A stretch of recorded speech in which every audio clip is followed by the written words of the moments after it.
হতেই পারে। মূর্তির নামে, ভাস্কর্যের নামে মূর্তি স্থাপনের প্রতিবাদে তৌহিদি জনতা ঐক্য পরিষদ আয়োজিত আজকে এই গণসমাবেশে সভাপতির বক্তব্য রাখবেন এদেশের কোটি কোটি তরুণ এবং যুব সমাজের অহংকার, ইসলামী আন্দোলন বাংলাদেশের সিনিয়র নায়েব আমির, রাজপথের লড়াকু সৈনিক, সংগ্রামী জননেতা হযরত মাওলানা মুফতি সৈয়দ মোহাম্মদ ফয়জুল করিম শাইখা চরমনাই বক্তব্য রাখবেন।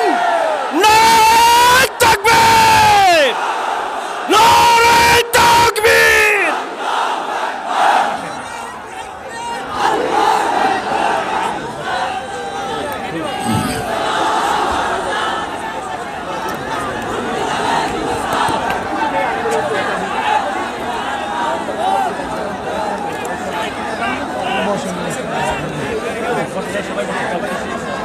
نحمد ونصلي على رسوله الكريم أما بعد فأعوذ بالله من الشيطان الرجيم بسم الله الرحمن الرحيم إن الدين عند الله الإسلام درشد اللهم صل على سيدنا ونبينا وشفيعنا وحبيبنا مولانا محمد صلى الله عليه وعلى آله وأصحابه وبارك وسلم আজকে মজলিসের ওলামায়ে কেরাম, সর্বস্তরের তৌহিদি জনতা, আমরা এখানে কেন এসেছি? ভাস্কর্যর নামে যে মূর্তি স্থাপনের চক্রান্ত চলতেছে, আমরা তৌহিদি ঐক্যবদ্ধভাবে সেই চক্রান্তকে রুখে দেব। আমরা সেখানে মূর্তি হতে দেব না। এই ব্যাপারে আমরা সবাই একমত। আমরা কারা কারা একমত, দুই হাত তুলে রাখি। প্রশাসনকে বলবো, আপনারা দেখেন, এটা একটা সমর্থন, এটা একটা সমর্থন। আমরা কেউ ওখানে মূর্তি হতে দেব না। হাত নামাই দেখেন, যদি মাস পিপুলের ভোট অনুযায়ী সরকার গঠন হতে পারে, তাই মাস পিপুলের রায় অনুযায়ী সিদ্ধান্ত কেন হবে না? মাস পিপুল রায় দিয়েছে ওখানে মূর্তি হবে না। যদিও আমাদের গাজী সাহেব বলেছিলেন, রিক্সাওয়ালাদের মাথার ঘাম পায়ে ফেলা টাকা দিয়ে আমরা অযথা কোনো কাজ করতে চাই না। যে দেশের মানুষ এখনো খোলা আকাশের নিচে ঘুমাচ্ছে, যে দেশের মানুষ এখনো বস্ত্রহীন চলছে, যে দেশের মানুষ এখনো চিকিৎসাবিহীন মারা যাচ্ছে, যে দেশের মানুষ আজকে ডাস্টবিনে কাক কুকুরের সাথে খাদ্যের জন্য লড়াই করছে, সেই দেশের টাকা দিয়ে ওখানে মূর্তি স্থাপন করা হলে বাংলাদেশের মানুষ মানতে পারে না, সহ্য করতে পারি না।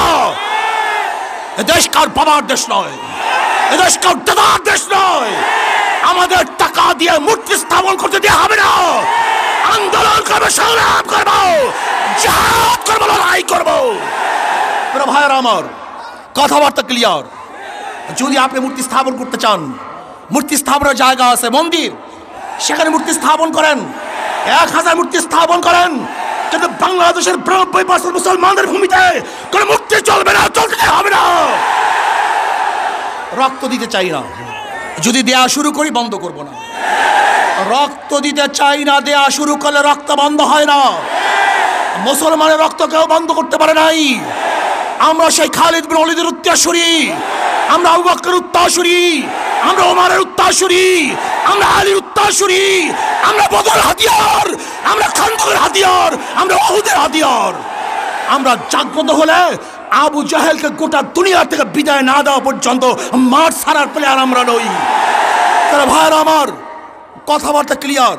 আমি প্রশাসনকে অনুরোধ করব, রক্ত দিতে চাই না, মারামারি করতে চাই না, বিচ্ছেদ করতে চাই না, বিভেদ করতে চাই না। শুধু চাই শেখ সাহেবের রুহের মাগফিরাতের জন্য এমন এক ব্যবস্থা করা হোক, সুন্দর একটা কাজ করা হোক, কিয়ামত পর্যন্ত মানুষ তার জন্য দোয়া করবে। কিন্তু আমরা রাশিয়ার লেনিনের 72 ফুট মূর্তি যদি ক্যারিন দিয়ে তুলে সাগরে নিক্ষেপ করতে পারে, তাহলে আমি মনে করি শেখ সাহেবের এই মূর্তিকেও আজকে হোক কালকে হোক উঠিয়ে সেটা এই বুড়িখাম্বে নিক্ষেপ করবে। তখন লজ্জিত হবেন, অপমানিত হবেন। আমরা শেখ সাহেবকে আহ্বান করতে চাই না, তাকে লজ্জিত করতে চাই না। তার মাথার মধ্যে পাখিতে কাকে পায়খানা করবে তা আমরা দেখতে চাই না। কোন জায়গায় মূর্তি স্থাপন করতে চান? দুই পাশে মসজিদ, ডানেও মসজিদ বামেও মসজিদ।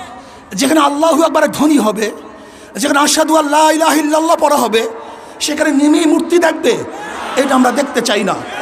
স্পষ্ট কথা, ঢাকা শহরে ধুলাই পড়ে কাউর ভাস্কর্যের নামে মূর্তি স্থাপন করতে দেওয়া হবে না। যদি লড়াই করতে হয়, লড়াইতে সবাই রাজি আছেন ইনশাআল্লাহ? কে কে আছেন? নারায়ে তাকবীর, নারায়ে তাকবীর। তোরা ভাইরা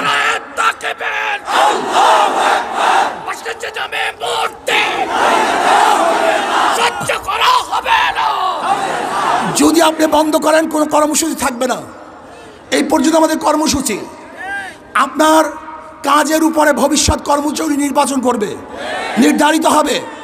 যদি মূর্তি স্থাপন করার চেষ্টা করেন, এমন ঢেউ দেওয়া হবে। এইটা তো মাত্র 1 নম্বর সিগন্যাল, 2 নম্বর বাকি হয়ে গেছে, 10 নম্বর বাকি। মহাবিপর্যয় কথা বাকি আছে।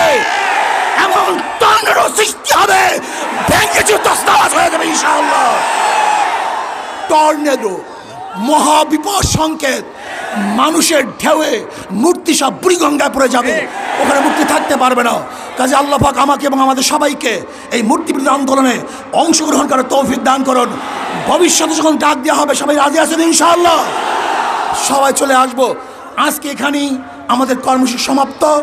শান্তিপূর্ণভাবে আমরা কর্মসূচি আসলে আলহামদুলিল্লাহ শেষ করছি। যারা সহযোগিতা করছেন, খাস করে প্রশাসনের আমি বন্ধুদেরকে শ্রদ্ধা নিবেদন করতেছি, ধন্যবাদ জ্ঞাপন করতেছি।